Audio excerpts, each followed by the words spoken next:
আমাদের পরমারাধ্য দাদামশাই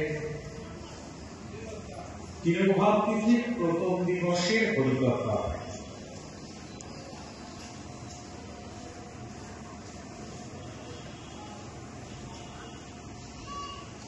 দাদামশাই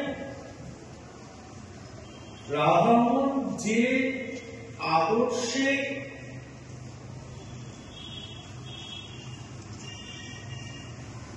নিজেকে প্রস্তুত করেছে, দীক্ষা নেবার পর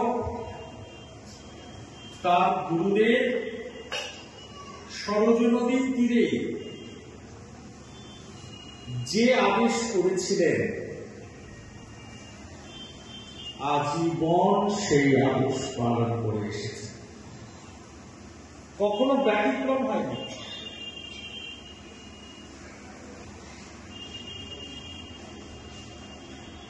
একটা কথা আছে, কন গুরু কন চেলা ইহা পর নয়া কেলা।